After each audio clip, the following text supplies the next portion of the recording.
Actually, when I coach people, I coach them to actually in their resumes put they're called PSRs or SOARs. They're called all kinds of things, but little accomplishments in the resume, which in a way, if you practice just what's in your resume, it prepares you for those kinds of questions.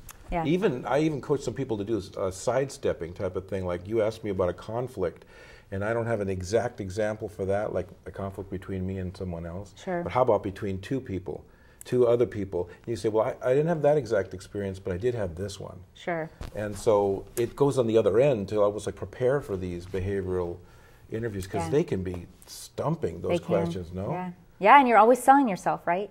Yeah. So you always want to have a reason that you're telling the story. Oh, there's the sales part. Yeah, it's the sales part. And you always, and what I tell people is to conclude with something about why I'm interviewing with you. So I might say, and that's why, and I look forward to using that skill when I work for you in this position. So kind of the, assumptive close into stepping into that job. That's great. That was great. How about just the mindset that the person should have about how they should present themselves and what the people are expecting to hear on the other end, and what's coming out of your mouth and what's on your resume? Are there certain ways to communicate more effectively? Can you talk about that a little bit? And Yeah, sure. Probably the main key thing that people need to take home is what's in it for me. And it's not me, the candidate, it's me, the interviewer. Right. So they need to come from the perspective of what is in it for the interviewer. What are they expecting? What do they want to hear? It's all about them. I think a lot of candidates go into a job interview talking about themselves, sure, but more about what they want, what they need. It's all about them, and we need to remember who's actually offering the job, right? So what I've even seen objectives that say, I want to use my something skills in a dynamic environment, and the person that's hiring probably says, "Who cares? Yeah. What are you doing?" But go ahead, you teach people. That reminds me, I saw a student one time that said, the objective to obtain a position where I can earn lots of money. Oh yeah, So I want to stay away from that, but I try to teach them, to obtain a position where I can make a contribution to the company's bottom line. And in the interviewing process, what I tell people to do is, sit in the interviewer's shoes. Imagine that interviewer. Think about, who would you want to hire?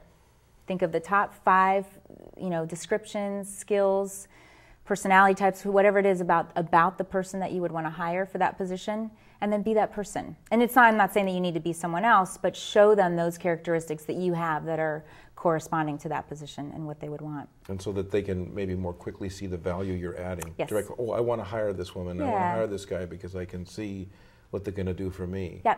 And then, like I said, always, close your answer with, that's why I'm so interested in talking with you, or that's why I feel like it can be a contribution to the company. So how about like thank yous and stuff like that? The staying in touch with the person afterwards, or maybe even if the job didn't quite work out, staying in touch. Absolutely. Do you have like advice for etiquette and for Yes. That, sort of a long-term career advice is to network with people throughout your career process, but after the interview especially, I tell people to assess how they did. So take a few minutes, write down the pros and the cons of how the interview went, and then send a thank you letter. So either by email or a personal handwritten letter.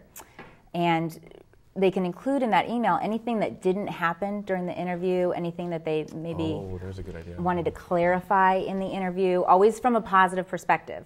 So, something like, I'm not sure, I let you know this about myself, but I wanted to let you know X. So they can put that right in that thank you letter, and that should go out, I say, that evening, or within at least 24 hours to the interviewer. So they could also address a concern. Mm-hmm. Maybe you had a second chance. I wish I had said it this way when they asked me, had I ever presented, and I had. So I guess they could do that too, right? Yeah, everyone has that, yep. Or even put a link to something interesting that you discussed. Sure. Oh, by the way, I was thinking about what so you're almost, again, it was almost like what you're saying, you're thinking as though you're in the job. Yeah. I'm going to behave that way right now and try to have you imagine the value I add by the way I'm behaving right now. Yeah. Yeah.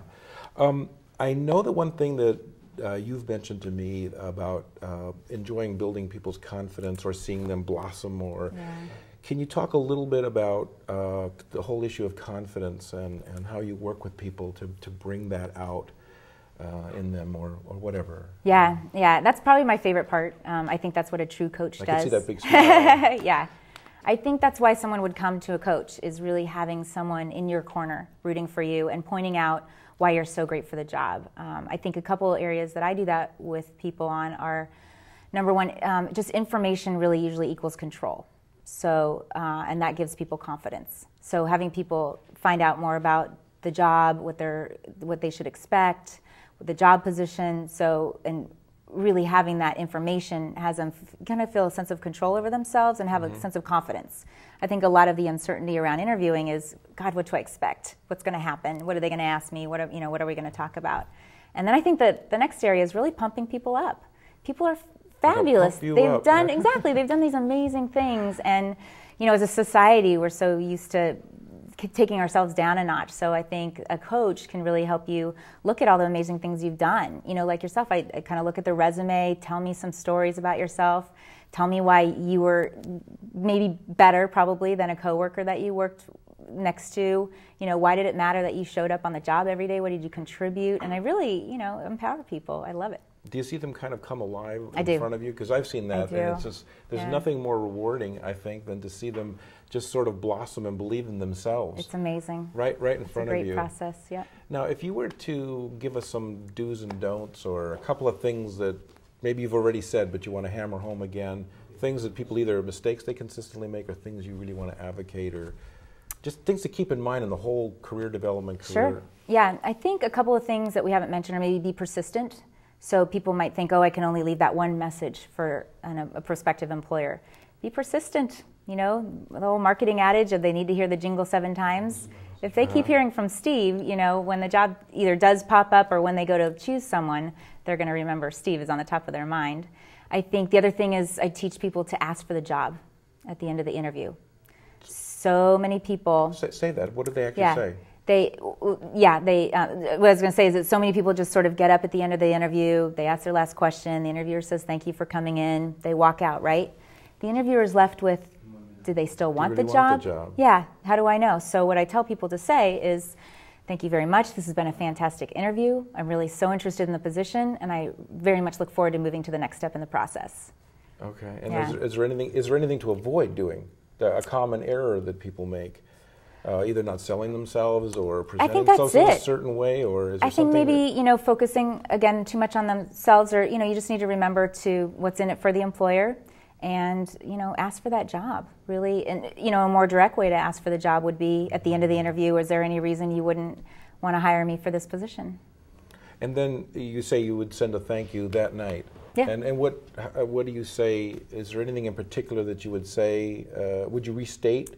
You talked about possibly saying some other things, but restate some of your goals and what you're interested in? Yeah, thank you. So I would restate actually how interested you are in the position, a little reminder about how qualified you are for the position, and also maybe talk to a part in the interview that went really well. So if there was a part in the interview where you connected really well with the interviewer, you can remind them of that. I really enjoyed talking about the project I did, back at IBM. I never run into this case. A lot of times people come really close to getting the job and don't get it. And then they just drop the potential employer like a hot potato. How about, do you have any advice about staying in touch with somebody you came really close to? Maybe there'd be another, Sure. I have stories of people that have actually gotten jobs because they did that. What we need to remember is that a lot of times that top candidate either maybe won't accept the position, won't actually start the job, something happens between the time that they accept the position and they start, and a lot of times they just frankly don't work out. A lot of times it's really not a great match. So employers are left to open that job search back up, and if they're staying in touch with the second candidate and it was a really close race, who are they going to go to? Yeah, they might have a shot at the job and they're just passing it up. Absolutely, yeah. Well, you know what? We're just about out of time. Oh, wow. Yeah, this has been great. I mean, you've provided so much information, very useful. Thank you. So, I hope so. I appreciated having you on the show. You're welcome back anytime. Thank you. And thank you very much for watching You're Hired.